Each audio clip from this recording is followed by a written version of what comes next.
Iowa State podcast. I'm your host, Tyler Carter, and today we have a special guest with us. Today we have with us offensive coordinator Taylor Mauser. Coach, welcome to the show. Thanks for having me. Yeah, no problem. So we're gonna start it off. So this is the first question I have. I'll say last year, you guys made it to the Big 12 championship game, win the Pop Tarts Bowl. So for me, the first question that I have is, with this roster, how do you prevent complacency from setting in, and then also letting last year be taken for granted? Yeah, I think for us, it's about you're going to fall to the level of your preparation and your standards. And Right.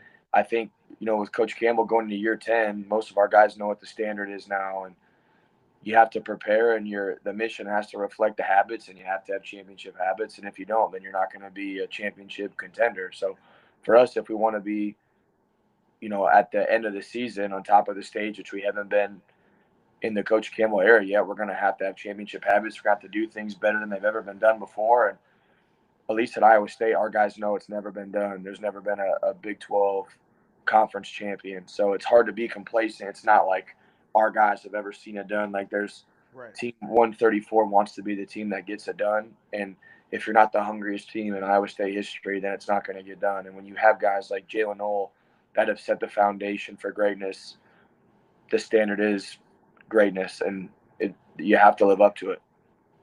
No, yeah, I completely agree with that. I'm definitely really excited for his season. Um, and this here's the next question I have. We're gonna go back to your first year as offensive coordinator in 2023. So Nathan Shieldhouse leaves for the Rams, Yeah. um, and then you ended up getting the job. Um, like maybe tell me like the surprises and maybe what you learned as a first year offensive coordinator in 2023. Yeah, I think I learned just from a play calling standpoint how much faster the clock moves and the game goes in the game when you're calling plays. It just you're always under the gun a little bit. So that was a new wrinkle for me. And I had a lot of help from Manning and Shieldhouse and the guys that had done it before with just preparation and guidelines and tips for when it goes well, when it doesn't go well. Jim Hoffer, who's an assistant at Iowa State, Hmm. has been a great mentor to me and has helped me out a lot. I think the biggest thing I probably learned was, kind of back to your first question, is lay down clear expectations and habits for your guys to follow. And I want them, to be a reflection of the offensive coaches and the staff and Coach Campbell. So what does that look like every single day with everything that we do? And, you know, laying down the groundwork of what my expectations and our expectations as an offensive coaching staff were, and Right. surround yourself with people that you could trust, because there's so much that goes into the game planning process. And with it being my first year, I certainly don't have all the answers to anything in general, let alone Hmm. playing, play calling. And Noah Pauly was a guy that's called plays before and has won national championships. Tyler Roll has been an offensive coordinator for national championship teams. Coach Campbell was an offensive coordinator. Ryan Plant was an offensive coordinator. So I had all these Hmm. guys that had coordinator experience besides myself, and they don't have egos, and they were so helpful to me. And they did such a good job of helping me with ideas, in game, things to get to. And it was very much a group effort the whole way throughout it. And being able to trust those guys was huge for me. And I can't say enough just about how awesome the staff in general at Iowa State is, but that offensive staff was was really special last year and is really special now. Yeah, no, I agree with that because anytime you have like a team and everybody is working towards the same goal, it's definitely a lot easier to achieve that goal when everybody is like not like selfish, more selfless than selfish. Absolutely. All right. So, uh, we talked about like play calling in the last question. So for this, obviously, as an OC, you call plays. So do you have like a certain philosophy in play calling? So like, do you base it off of each drive, or do you base it off of the more of the personnel that you have? So for us, it's all personnel based. At Iowa State, really even back to Toledo when I was with Coach Campbell, foundation as an offense has always been players, formations, plays. Mm-hmm. Who are your players? Who are your guys? What formations can you get into to get those guys the ball? And then within those formations, what are the best plays to get those guys the ball? So year in, year out, I mean, you've been a fan for a long time. There's been years where the tight ends have been the strength. There's been Mm-hmm. years where the running back has been the best player. The quarterback, the wide receivers were our best players last year. So it fluctuates year to year based on who our best players are and how we can get those guys the ball. It's certainly not my system at its heart of hearts. It's what Coach Campbell did as the offensive coordinator at Mount Union, and then brought Mm-hmm. it to go. So all our verbiage is still pretty much the same from back then. We've switched what we call certain plays and our operation and things like that. But for us, it's how can we get our guys the ball? And Coach Campbell's a big guy on controlling the clock. We want to eat up Mm-hmm. time of possession. We want to be up at the top in the Big 12 and controlling the clock. And it's hard to do that when your focal point, I mean, the best players on our offense were Jalen and Jaden last year. So Right. how can we still be able to control the clock? So for us, it was being able to run the ball effectively, but an efficient pass game where we could get those guys the ball quick and be able to get those guys the ball in space.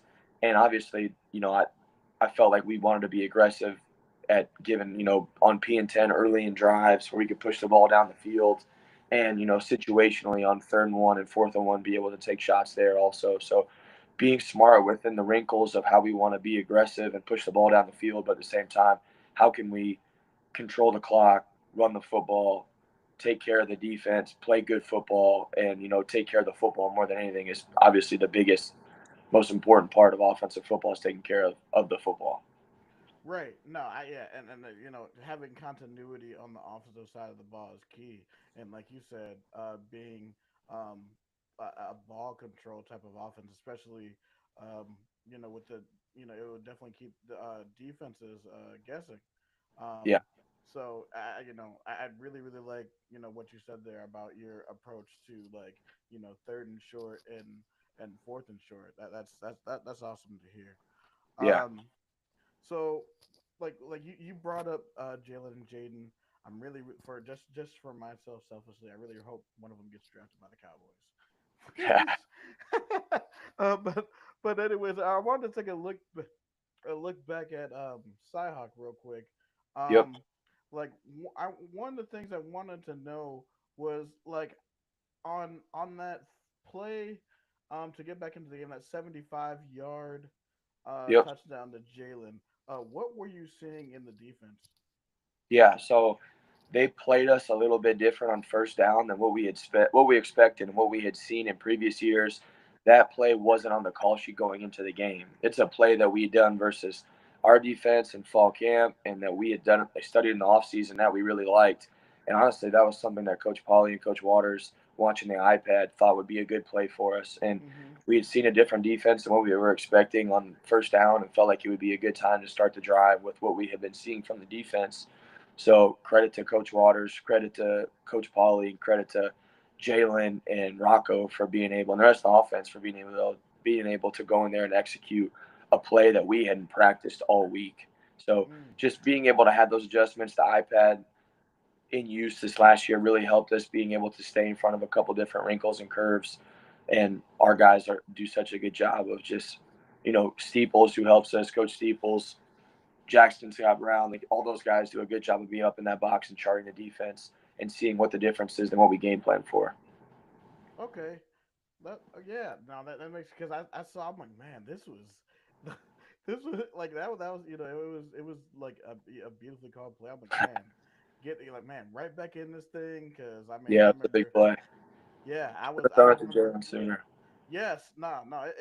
Look, you got it to him when you needed to, and it ended up paying off. Because I remember in that certain situation, I was just watching with my friends, and they're like, "Oh yeah, it's over." I'm like, "Nah, bro." I'm like, "We coming back and winning That's right. this thing." You have to leave. And then like I believe I wanted to look at, and then another play I wanted to look at was I believe the last play when you guys were driving down before King Ryder kicked the game winner. Yep. Was that play a play similar to last year that you guys threw to Norton, which ended up being on the same guy, Sebastian Castro, that The was pick really big in six. him. Yeah. So it was a little bit different of a play. For us, the first play to start the drive was a concept that we really like in 2 minute situations versus man coverage, where Hmm. we have two different man beaters that we feel like on the front side can go be good versus man and zone. We do it versus our defense all the time. We have like a 2 minute menu of things that we really use. Felt like that would be a good drive starter. And then the next play was really a double move off of the speed out that we ran on the first play that we have used in 2 minute situations. It was actually a play that Coach Manning ran with the Colts and Andrew Luck Hmm. back in 2018 and hadn't really used it in a game. We used it. Charlie Kolar actually caught it against Louisiana Monroe in 2019 and feel like it's a good man beater, cover three beater, and two cover two beater into the boundary. So it was a great route. It's another play that wasn't on the call sheet, but our guys kind of have it ingrained as a 2 minute play for us, and we really like it. And they executed it, and the ball that Rocco threw was incredible. I mean, it was truly an unbelievable throw and catch, and the players executed it so well. I can't say just enough about how good the protection was with James Neal and Tyler Moore on or Tyler Miller at tackle, and then the timing of the throw and catch was really special. Yeah, it definitely was. I was like, man, I was going insane. I was like, man, what ball placement on that by Yeah, Rocco? I was like, are you kidding me? yeah, It one of was my favorite absolutely players. insane, man. Um, all right. So with us talking about QB1, Rocco, um, like with your relationship with him, how has that um, changed and grown from the first year of you calling plays, and with calling plays, like how has that trust developed between you and him, between play caller and player?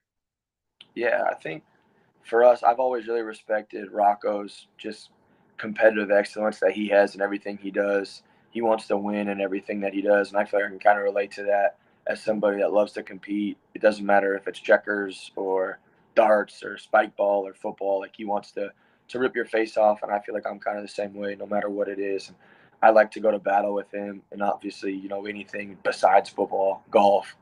So I've always really liked him as a competitor, like him as a kid, the spirit he has, the way that he comes to the facility every day and prepares and fights to perfect his craft and trains.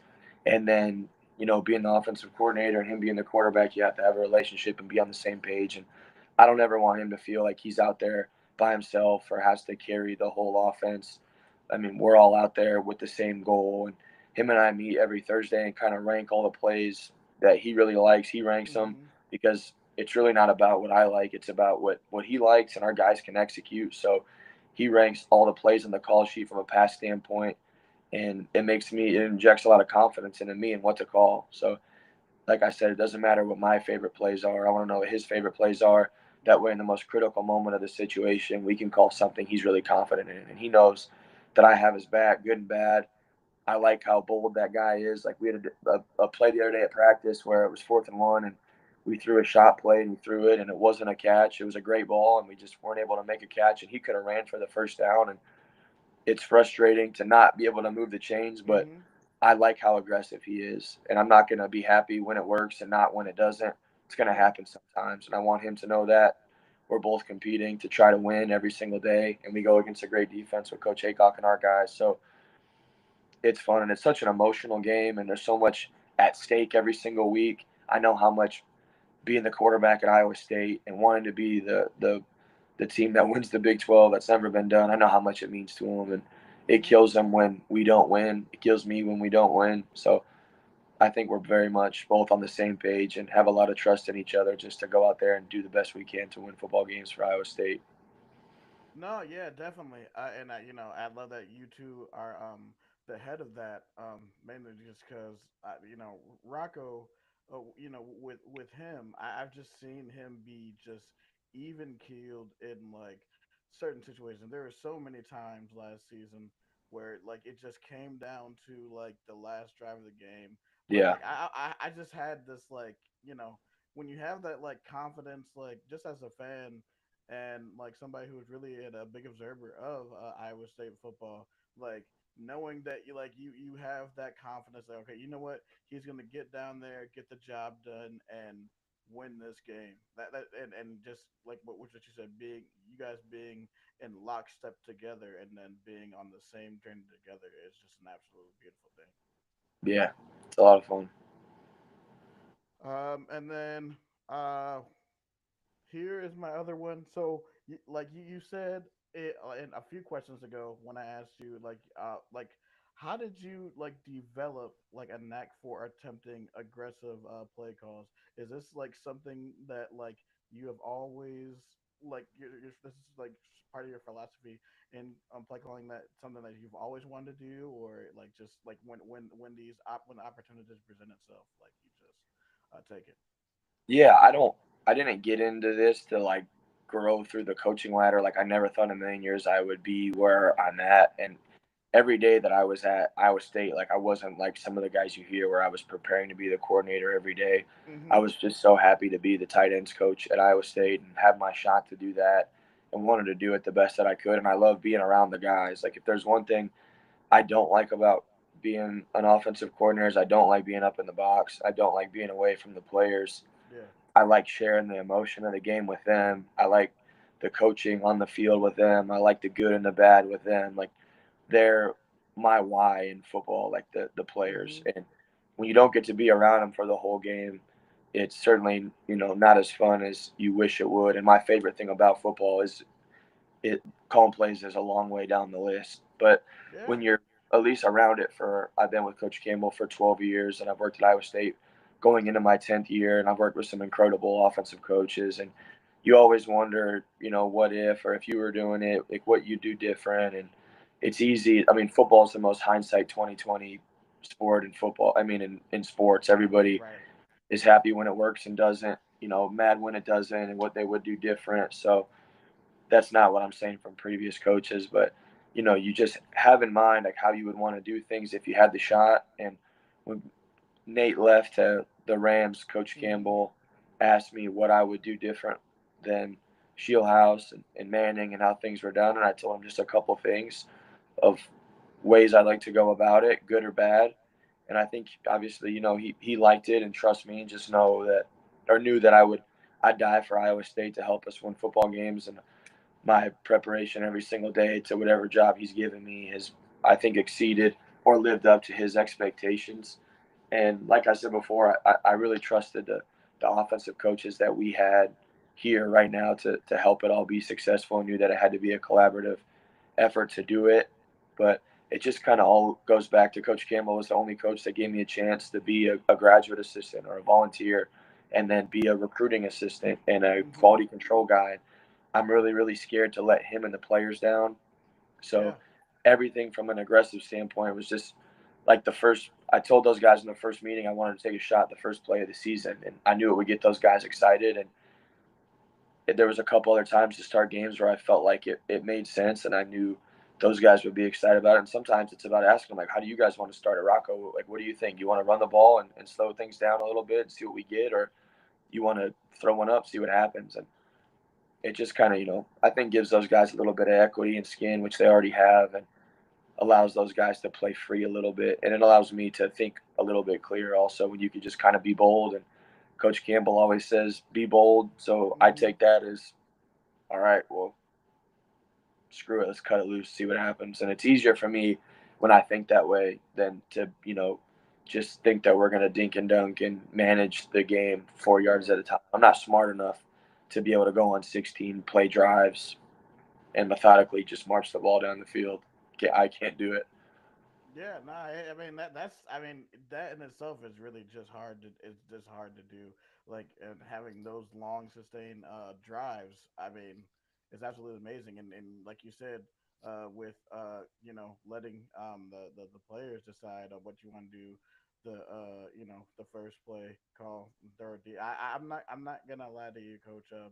I was so surprised the first play of the game I was watching. I'm like, oh my goodness. And Yeah, then I was like, oh my goodness.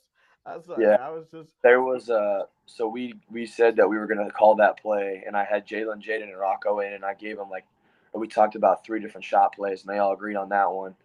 And then it was funny, like over the next 48 hours, there were people on Twitter that were saying like can't wait to watch Iowa State run inside zone on the first play of the season. And uh, Rocco or some of our players were like sending it to me on Twitter or Skip the DFO or Hoosh because they knew we were going to take a shot. And I couldn't believe how many people thought we were going to just run inside zone to start the game or start the season. So I was happy to kind of change the narrative there. Hey, nah, man. I appreciate it because I'm not gonna lie. I'm guilty. I was one of those. I was one of those people. Yeah, you You might you might have been you. yeah, it probably was. Nah. Yeah. And then just one other play before we close out. Like, just I wanna talk about that Utah game. Halfback pass that Carson Hansen threw. Yeah, Man, that was. I'll say that was ballsy, man. That was crazy. I was like, man, we really needed that. I'm like, but wow, that's nuts. yeah, that's probably one of my favorite plays of the season. We kind of went around the staff room after the season, or maybe it was the night of the game, and asked what everybody's favorite game, and favorite play.